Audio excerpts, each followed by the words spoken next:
Muy bien. Gracias, Marina, por este tiempo de alabanza. Las cosas imprevisibles, ¿verdad? Lo imprevisto. No sé cuántos de vosotros sois aficionados al ajedrez, pero cuando yo leía estos capítulos 5, 6 y 7 del libro de Esther, venía a mi mente una partida de ajedrez. Y no solo porque habla de un rey y una reina, que también. Es por todo lo que implica la programación o lo que es el diseño, el desarrollo de una partida de ajedrez. Yo tuve ocasión hace muchos años, y digo muchos años porque estaba en el instituto, sí, hace muchos años, de jugar una partida con un profesional. Fue la primera y, que yo recuerde así, la última también.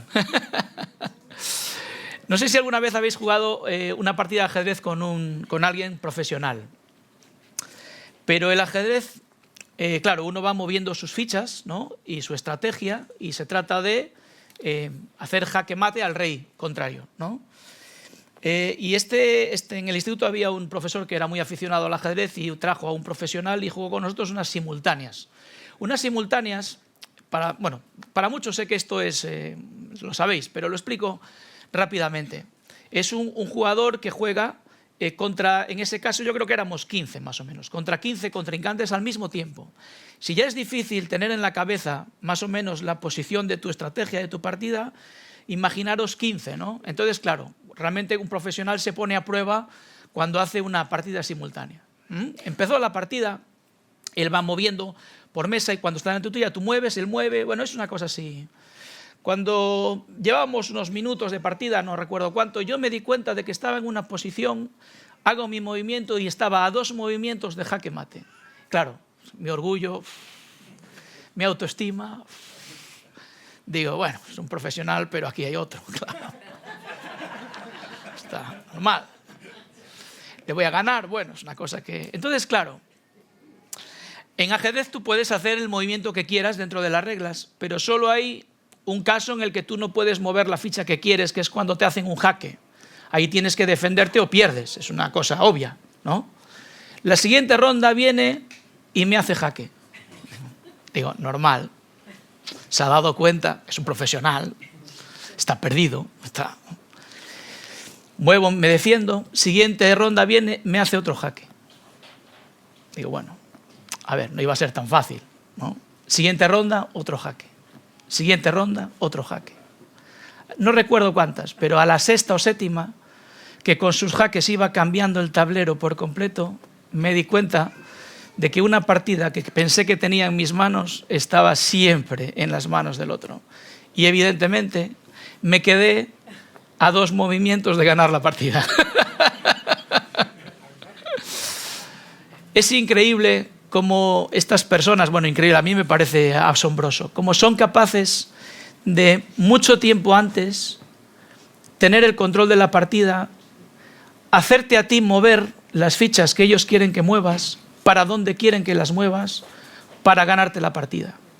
Y cuando veo esto pienso que Dios, en un momento de la historia, estaba jugando una partida de ajedrez con gente que se creía muy poderosa, muy profesional como yo. Les dejó hacer hasta que dijo, ahora me toca a mí. Y empezó a mover fichas, y empezó a hacer que los otros movieran fichas, y evidentemente ganó la partida. Vamos a leer estos capítulos, son realmente muy interesantes, capítulos 5, 6 y 7 del libro de Esther. Ahora, creo que es importante, porque hace ya 2 domingos que no estamos en este libro, hacer una pequeña contextualización. Vamos a ver dónde estamos en capítulo 5, ¿vale? Muy rápido. Estamos en el palacio de Susa, que es la capital del imperio persa, ¿ok? Un palacio espectacular construido por Darío I, impresionante. Hace poco más de 4 años que Esther es coronada reina del imperio por el rey Asuero, Jerjes I. Si vais a los libros de historia, no es un emperador persa cualquiera. Este emperador, Jerjes, es el emperador de la batalla de las Termópilas contra Grecia, de la batalla de Salamina. Es decir, es una época, fueron muy pocos años, pero es una época muy intensa del imperio persa. Y encontramos a otro hombre que se llama Amán. Amán es el hombre más importante después del rey aquí. En el capítulo 5, Amán es la mano derecha del rey. De hecho, tiene el anillo del rey. ¿Sabéis qué es el anillo? El anillo era la firma. ¿Ok? Si yo tengo tu firma, puedo firmar en tu nombre, ¿verdad? Pues él tenía la firma del rey. Y este hombre demanda que todos, porque él es un profesional como yo del ajedrez, y él demanda que todos los siervos del rey se arrodillen delante de él y le rindan pleitesía, reverencia. Esto solo era obligatorio hacerlo al rey. Es decir, él lo pedía, pero no lo podía obligar, porque solo el rey era digno de esto. Y todos le obedecen menos uno, un judío que se llama Mardoqueo, que nos dice el libro de Esther que estaba sentado a las puertas del rey. Esto lo que significa, si recordáis, es que era uno de los miembros del gobierno. Las puertas del rey eran donde se tomaban las decisiones, donde se hacían los juicios, donde se impartía justicia. Es decir, Mardoqueo y Amán eran miembros del gobierno del rey. Amán era la mano derecha del rey y Mardoqueo era uno de los siervos más importantes también. Ahora, Amán no soporta que Mardoqueo no le obedezca y trama venganza. Pero como Amán es una persona tremendamente orgullosa, no quiere tramar solo muerte contra Mardoqueo, sino contra todo su pueblo. ¿Sí? Ahora, consigue que el rey le dé su anillo para firmar un decreto para matar a todos los judíos. Y él decreta que se va a hacer en un día. Estamos en el primer mes del año y él dice, voy a echar a suertes para ver en qué mes toca matar a los judíos. Y ya encontramos el primer movimiento de Dios. ¿Cuándo cae la suerte? El mes 12. ¿Podía ser más tarde? No, no podía ser más tarde. Mes 12. Dice, bueno, hay que esperar 12 meses, no pasa nada. Ahora, esto causó conmoción en todo el imperio y la capital, en Susa, está conmocionada. Pero estas cositas no llegan a Palacio. Palacio está en otro mundo. Me recuerda a unos gobernantes de un país. En otro mundo completamente. ¿Sí? Entonces, Esther solo se entera porque Mardoqueo le hace llegar la noticia. Y Mardoqueo le pide a Esther que interceda ante el rey. Y Esther le dice, si entro hace 30 días que no me llama. Si entro, puedo morir. Luego abundaré un poquito más en esto, pero era un miedo real, no era una posibilidad. Era seguramente lo que iba a pasar. Y en estos capítulos encontramos a dos personas que se ponen en manos de Dios, a Esther y a Mardoqueo. Encontramos a un rey que se pone en manos de un hombre, de Amán, y encontramos a un hombre que se pone en sus propias manos, como yo en mi partida de ajedrez. Y vamos a ver a quién le fue mejor en esta historia. Y con este contexto llegamos al capítulo 5, en el que Esther, después de haber orado, después de haber hecho 3 días de ayuno y oración, decide dar un paso al frente y entrar a ver al rey. Así que vamos a leer capítulo 5. Hay 3 puntos aquí, como le explicaba a Fer, yo entiendo que son 3 capítulos y el que los dividió en capítulos es mucho más inteligente que yo, así que son 3 puntos, 3 capítulos, 3 puntos, ¿sí? No voy a descubrir nada nuevo hoy. En el primer capítulo vamos a ver que Dios siempre cuida de nosotros. En el capítulo 6 vamos a ver que Dios siempre interviene, pero a su tiempo, no al nuestro, al suyo. Y en el capítulo 7 vamos a ver que Dios siempre hace justicia, también a su tiempo, no al nuestro. Y la idea que me gustaría que nos quedase grabada en nuestra mente en esta mañana es que, aunque muchas veces no entendemos lo que pasa, lo que comentaba Marina, ¿verdad? Las cosas imprevisibles. Y aunque la vida es muy injusta, o no, a su tiempo, Dios siempre interviene y siempre hace justicia. Y mientras no lo hace, Dios cuida de nosotros. Y nuestro deber es confiar en Dios y hacer siempre lo correcto. Vamos a ver aquí personas que hicieron lo correcto, a pesar del riesgo y de las consecuencias. Y aunque en este texto no se menciona, a mí me recuerda todo el tiempo las palabras que dijo Jesús tantas veces. No temas, no temas. ¿Cuántas veces encontramos estas palabras en la Biblia, verdad? Vamos al capítulo 5. Dice, aconteció que al tercer día se vistió Esther su vestido real y entró en el patio interior de la casa del rey, enfrente del aposento del rey. Y estaba el rey sentado en su trono en el aposento real, enfrente de la puerta del aposento, Y cuando vio a la reina Ester que estaba en el patio, ella obtuvo gracia ante sus ojos, y el rey extendió a Ester el cetro de oro que tenía en la mano. Entonces vino Ester y tocó la punta del cetro. Dijo el rey: ¿qué tienes, reina Ester? ¿Y cuál es tu petición? Hasta la mitad del reino se te dará. Y Ester dijo: si place al rey, vengan hoy el rey y Amán al banquete que he preparado para el rey. Respondió el rey: daos prisa, llamad a Amán para hacer lo que Ester ha dicho. Vino pues el rey con Amán al banquete que Ester dispuso. Y dijo el rey a Ester en el banquete, mientras bebían vino: ¿cuál es tu petición y te será otorgada? ¿Cuál es tu demanda? Aunque sea la mitad de mi reino, te será concedida. Entonces respondió Ester y dijo: mi petición y mi demanda es esta: si he hallado gracia ante los ojos del rey, y si le place al rey otorgar mi petición y conceder mi demanda, que venga el rey con Amán a otro banquete que les prepararé, y mañana haré conforme a lo que el rey ha mandado. Y salió Amán aquel día contento y alegre de corazón, pero cuando vio a Mardoqueo a la puerta del palacio del rey, que no se levantaba ni se movía de su lugar, se llenó de ira contra Mardoqueo. Pero se refrenó Amán y vino a su casa, y mandó llamar a sus amigos y a Zeres, su mujer. Y les refirió Amán la gloria de sus riquezas, la multitud de sus hijos, y todas las cosas con que el rey le había engrandecido, y con que le habían honrado sobre los príncipes y siervos del rey. Y añadió Amán: también la reina Ester a ninguno hizo venir con el rey al banquete que ella dispuso, sino a mí, y también para mañana estoy convidado por ella con el rey. Pero todo esto de nada me sirve cada vez que veo al judío Mardoqueo sentado a la puerta del rey. Y le dijo Zeres, su mujer, y todos sus amigos: hagan una horca de 50 codos de altura, y mañana di al rey que cuelguen a Mardoqueo en ella. Y entra alegre con el rey al banquete. Y agradó esto a los ojos de Amán, e hizo preparar la horca. Entró Ester a la presencia del rey. Ester pone su vida en las manos de Dios en ese momento, literalmente. ¿Sabéis por qué? Estaba prohibido entrar delante del rey sin ser llamado. Y diréis: ¿por qué? Una de las razones principales era porque los reyes, una de las cosas que más temían era ser asesinados por sus colaboradores. Entonces impedían totalmente el acceso a su presencia. Entonces, todo el mundo sabía en palacio, y la ley era muy clara, que una persona que entrara en la presencia del rey sin haber sido llamado, automáticamente era condenado a muerte. Automáticamente. Solo había una posibilidad, y es que el rey le perdonara la vida. No sé cuántas veces pasaba esto, pero creo que pocas. Creo que muy pocas. El rey tenía que extender el cetro, y entonces los siervos que estaban con él sabían que esa persona le podían perdonar la vida. Y lo que decía Marina es totalmente cierto. Sabemos que Ester entra, y nosotros conocemos la historia y sabemos que el rey le perdonó la vida. Pero para entrar ahí, Ester tuvo que pensárselo mucho. Oró, hizo ayuno durante 3 días y 3 noches. Ester tiene que luchar contra el miedo.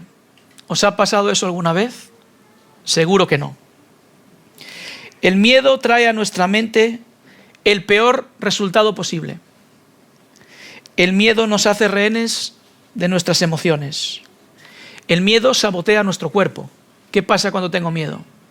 Tiemblo, empiezo a sudar, me bloqueo.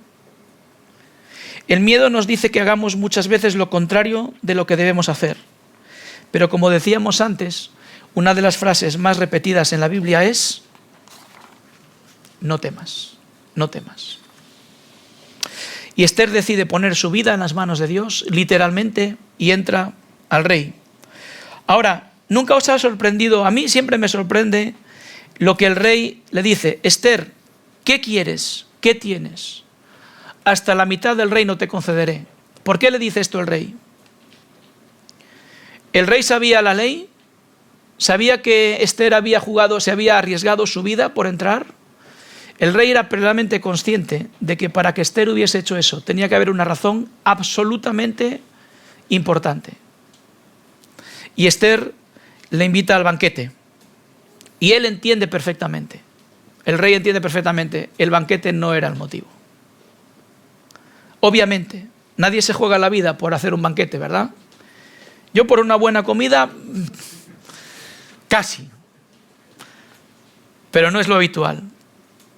Ahora, cuando el rey le pregunta a Ester, no improvisa. ¿Veis a Esther improvisando ahí? ¿Qué dice el versículo 4? El banquete que he preparado. ¿El banquete estaba listo o no? Estaba preparado. ¿Por qué? Porque Esther confiaba en Dios. Esther se había puesto en las manos de Dios. Esther había orado mucho tiempo. Esther había pensado cómo hablar al rey. Había pensado y había orado y seguramente del Señor había recibido las instrucciones para ver lo que tenía que hacer. Y Esther automáticamente se pone en las manos del Señor y obedece. Ahora, ¿no sorprende que en ese momento Esther no hubiese hecho ya la petición? No podía haber dicho, bueno, igual no me veo en otra. Me acaba de preguntar el rey qué quiero, se lo puedo decir. Pero los planes de Dios no eran esos. Y organiza el banquete.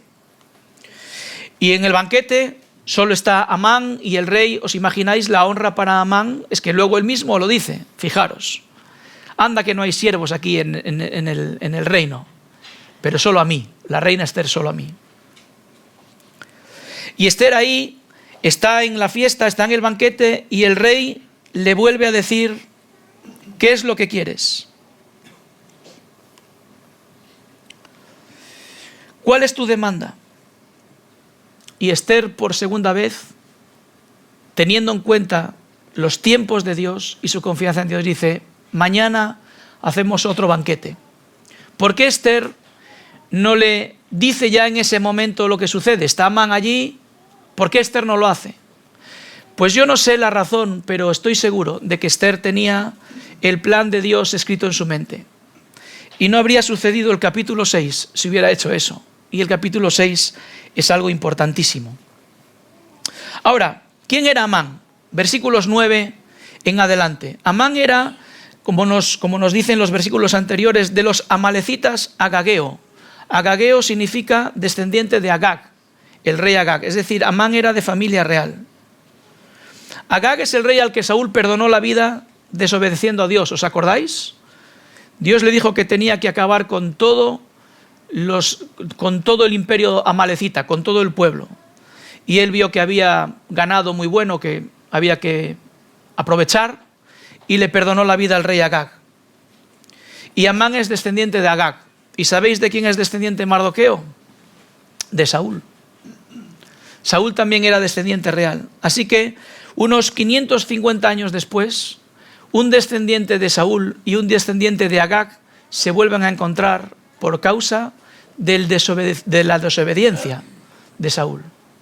Esa desobediencia que, como sabéis, le costó el reino. Y causa una de las palabras más tremendas por parte de Dios que encontramos en 1 Samuel 15:11, dice, me pesa haberle puesto como rey. ¿Recordáis esta frase? Eso es lo que Dios le dijo a Saúl por haber perdonado la vida a Agag. Y ahora nos encontramos con un problema a consecuencia, básicamente, de aquello. La maldad de Amán todavía tenía mucho recorrido. Había decidido aniquilar al pueblo judío. No es poca cosa eso, ¿eh? Eso significa decidir matar a decenas, tal vez cientos, más de 1 millón de personas, incluyendo mujeres y niños. No es un tema menor, ¿eh? Y todo por un hombre.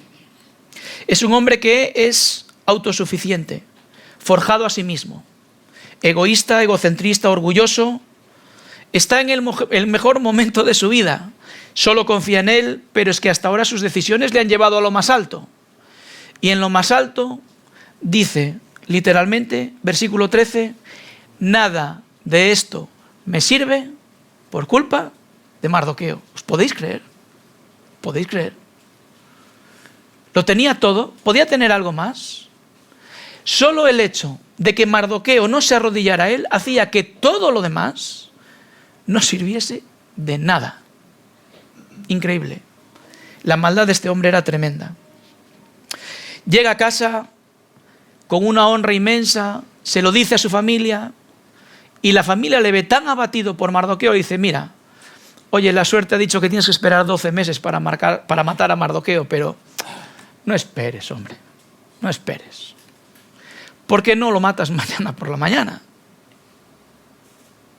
Y Amán decide hacer una horca y acabar con la vida de Mardoqueo a la mañana siguiente. ¿Sabéis? Una de las características del orgullo es que no tiene paciencia. No tiene. 12 meses era mucho tiempo. Ahora, capítulo 6. Dios interviene a su tiempo.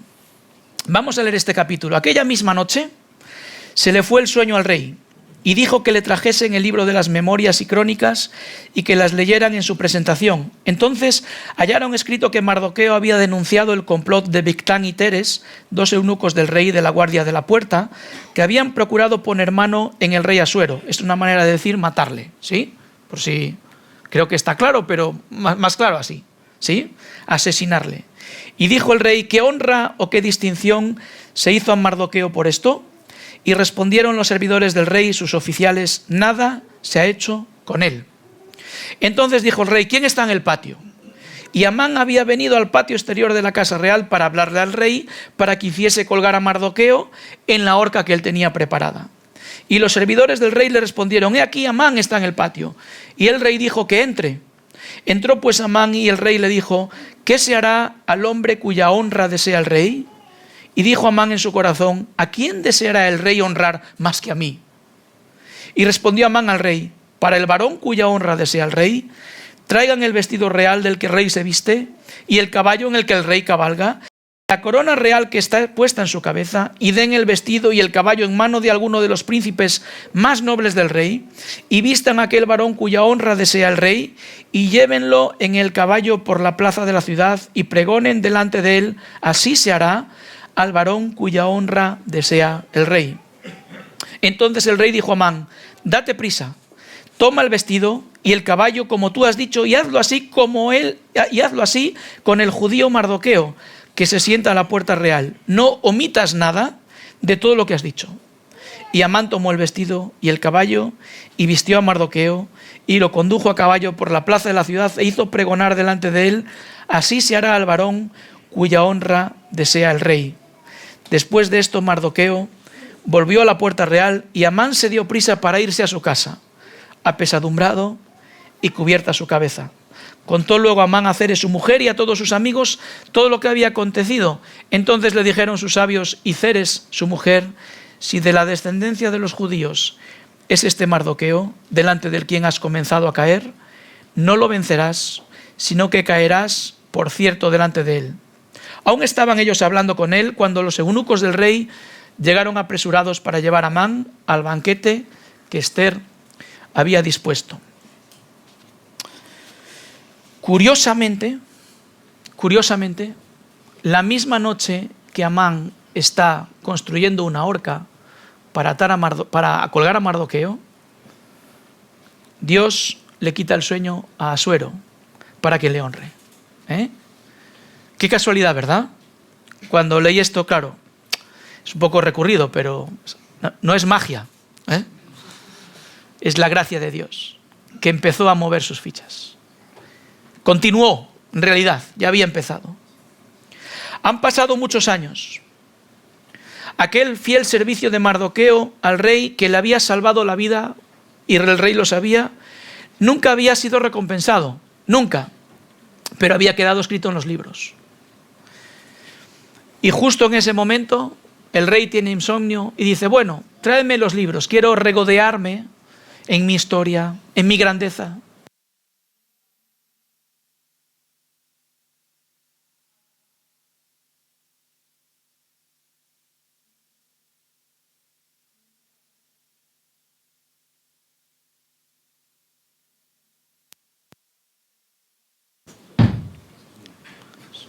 Bueno, si os ponéis así, no sigo. Esto, lo de la noche es el apagón, ¿no?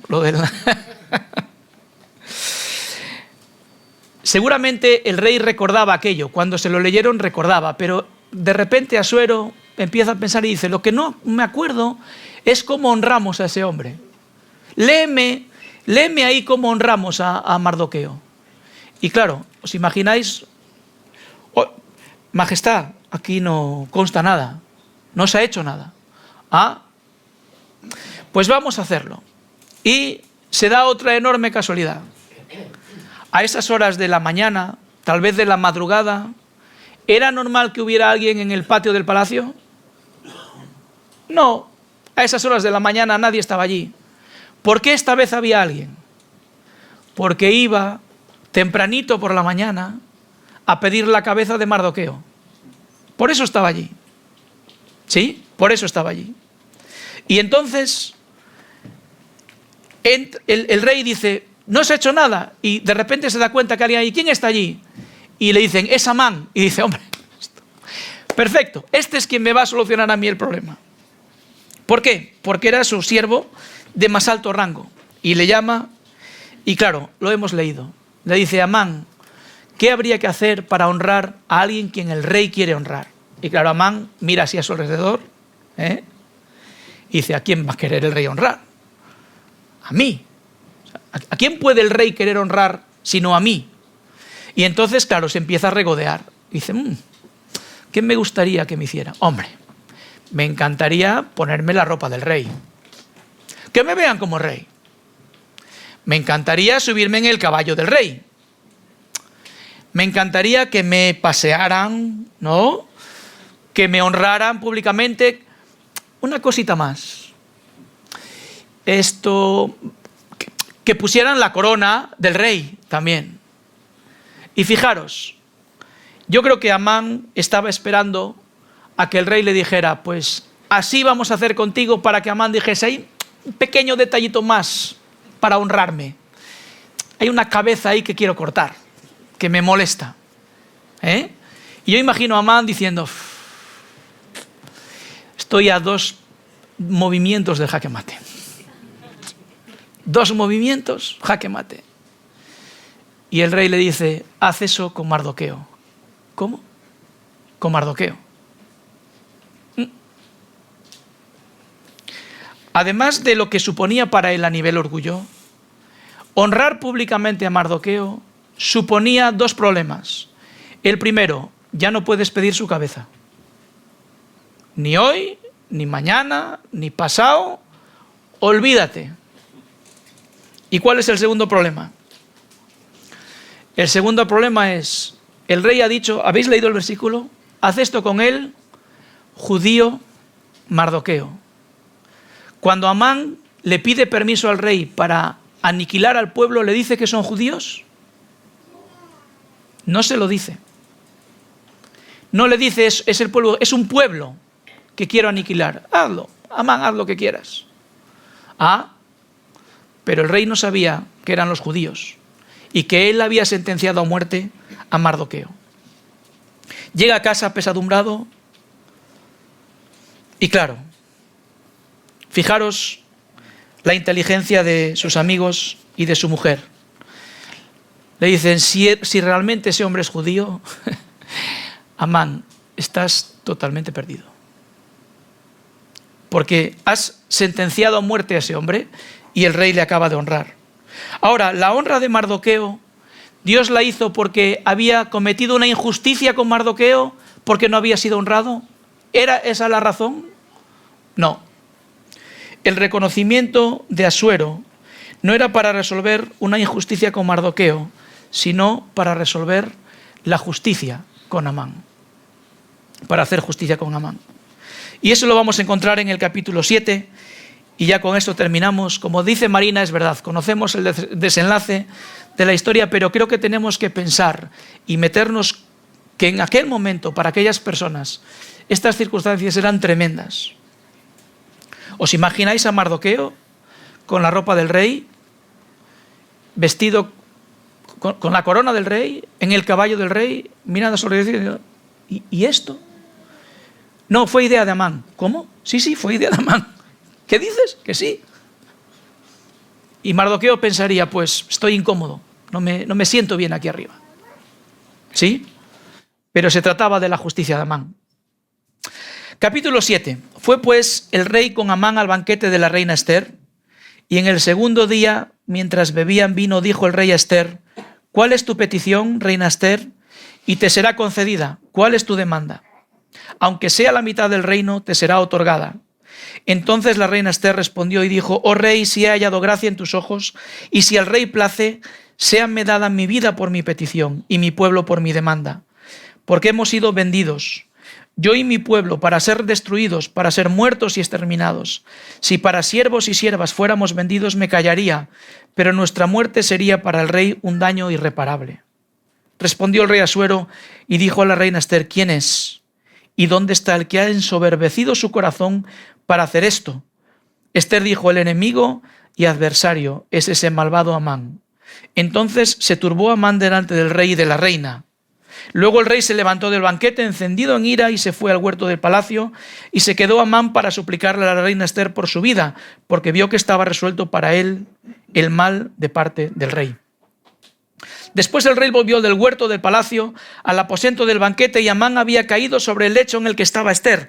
Entonces dijo el rey: ¿querrás también violar a la reina en mi propia casa? Al proferir el rey esta palabra, le cubrieron el rostro a Amán. Y dijo Arbona, uno de los eunucos que servían al rey: he aquí en casa de Amán la horca de 50 codos de altura que hizo Amán para Mardoqueo, el cual había hablado bien por el rey. Entonces el rey dijo: colgadlo en ella. Así colgaron a Amán en la horca que él había hecho preparar para Mardoqueo, y se apaciguó la ira del rey. Jaque mate. Ester preparó un segundo banquete. ¿Habéis leído los primeros versículos? Tuvo que esperar hasta el segundo día del segundo banquete para hablar con el rey. No tuvo que ser fácil esa espera. No tuvo que ser fácil convivir esos banquetes con aquella persona tan terrible como Amán. Ahora, Ester tiene pensado perfectamente lo que le va a decir al rey, y Ester no está hablando de la injusticia de su vida, Ester no está buscando venganza contra Amán. Ester le dice: Majestad, ha sido engañado y traicionado. ¿Y esto por qué? Los judíos no tenían ningún problema en el imperio persa, respetaban las leyes, no estaban causando ningún problema, y tanto ella como los judíos eran siervos allí. Y ella no pide dejar de ser siervos, ella no pide que dejen de ser esclavos o siervos, sino que dice que ruega por su vida y la de su pueblo. ¿Por qué dice vendidos? ¿Recordáis el capítulo 3? Lo que Amán le dice al rey es: mira, hay un pueblo ahí que no da más que problemas, y si tú me dejas aniquilarlos, yo creo que más o menos les vamos a sacar unos 10.000 talentos de plata. El talento era una medida de unos 34 kilos, es decir, unas 340 toneladas de plata. Claro, así toda junta es mucha. ¿Pero cuántos eran? Decenas de miles mínimo. ¿Por qué? Porque el remanente que había salido antes con Zorobabel eran 50.000 personas. ¿Y qué dice el texto allí? Que eran unos poquitos. Es decir, había por lo menos 100.000. Y probablemente más de 1.000.000. ¿Cuánto recaudaba el imperio persa solo en impuestos del pueblo judío? ¿Cuánto? Muchísimo más. Muchísimo más. Es decir, eso era una traición absoluta. Era un engaño. Y el rey confió, se puso en manos de Amán, pero Amán le engañó. Y la reina Ester pide por su vida. Y el rey Asuero se da cuenta de una cosa. ¿Recordáis la historia de Daniel en el foso de los leones? El rey Darío hace un decreto. ¿Y qué pasaba con los decretos en la ley de Media y de Persia? ¿Recordáis que no puede ser qué? Ni el rey lo puede revocar.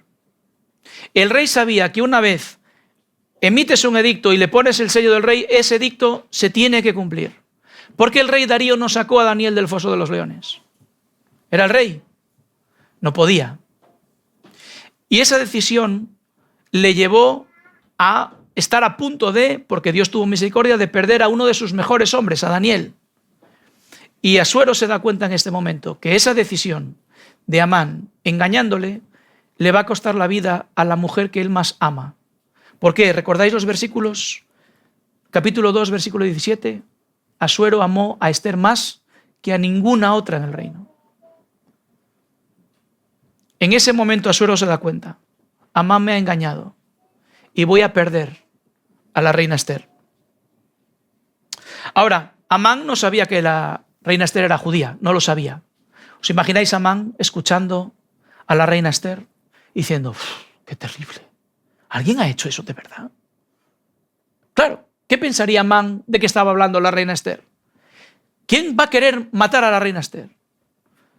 Hasta que la reina Esther le dice, es Amán. Y yo imagino que este hombre se tuvo que atragantar ahí. Estaría dándole al vino y se tuvo que atragantar. Y no tuvo prácticamente ni posibilidad de reaccionar. Y el rey se enfada tanto, nos dice ahí el texto, que se va al jardín. Cabe pensar que a meditar. Cuando escucha eso el rey, ¿sentencia a muerte a Amán? No. ¿Es lo que dice Esther lo que le va a costar la vida a Amán? Tampoco. ¿Esther está pidiendo la cabeza de Amán? En absoluto. Nos dice el texto que Amán le ruega a Esther por su vida.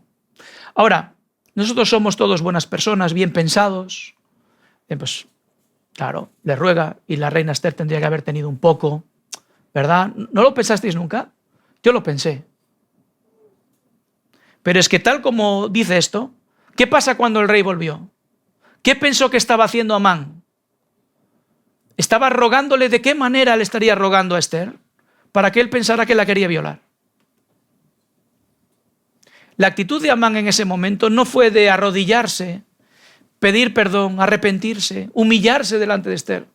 La actitud de Amán fue tal que el rey pensó que quería violarla en el propio palacio. ¿Os dais cuenta? Y Esther tenía siervos a su alrededor a los que podía decir, quitadme a este tipo de encima. Y así. Pero no lo hizo. Porque en ese momento, ni siquiera en ese momento, ella quería el mal para Amán. Ella nunca quiso impartir justicia, nunca quiso tomar la justicia por su mano, se puso totalmente en las manos de Dios. Y el rey en ese momento entra y dice, ¿aún eso quieres hacer? Dice, al proferir el rey esta palabra le cubrieron la cara. El gesto de cubrir la cara, más adelante, los griegos y los romanos, significaba sentencia de muerte. En estos tiempos no lo sabemos, pero lo que sí significaba es vergüenza, es no mereces que nadie te mire a la cara. ¿Qué hace Amán cuando llega a casa después de honrar a Mardoqueo? Llega a casa y se tapa la cara. Dice, no he pasado tanta vergüenza en mi vida. Y esto es lo que pasa. Y es curioso, hay un eunuco allí, un siervo de la reina, que ya había sido siervo de Vasti, que yo no sé cómo, he intentado investigar y no encontré cómo, por qué este hombre sabía lo de la horca de Amán. ¿Por qué este hombre lo sabía? No me explico. Pero lo sabía. Estaba muy bien informado. Y le dice al rey, ¿sabes qué? Este hombre ha hecho una horca para ahorcar a Mardoqueo. Está allí en su casita, preparada, lista. No tienes que... Y entonces le dice, muy bien, pues te toca. Jaque mate. ¿Recordáis? Solo 2 versículos, hay muchos, y con esto terminamos en esta mañana, en la Biblia, que nos recuerdan esto. Gálatas capítulo 6, versículo 7, no os engañéis, Dios no puede ser burlado. Todo lo que el hombre sembrare, esto también segará. Es verdad, a veces mucho más tarde de lo que nos gustaría. A veces probablemente ni siquiera lo vemos, pero la justicia de Dios siempre se cumple. Salmos capítulo 7, versículos 14 al 16, es el rey David quien está hablando, quien está pidiendo al Señor que le libre de sus enemigos. Y fijaros qué imagen tan gráfica. He aquí, dice, voy a leer la nueva versión internacional, que creo que se entiende un poquito mejor. Miren al preñado de maldad, el que está embarazado de la maldad. Concibe iniquidad, pare, da a luz mentira. ¿Os dais cuenta qué gráfico es esto? Alguien que se queda embarazado de maldad, lo que da a luz es mentira y maldad, iniquidad. Cavó una fosa, la ahondó y en esta misma fosa caerá. Su iniquidad se volverá contra él, su violencia recaerá sobre su cabeza. Esto es la justicia de Dios. ¿En qué manos quieres estar? ¿En las tuyas propias? Ok. ¿En las manos de otras personas? ¿ok? Pero lo que está claro a lo largo de la historia y a lo largo de la experiencia de miles y miles de personas y de muchos de los que estamos aquí, es que hay unas manos que son las mejores manos en las que ponerse, en las manos de Dios. Amén.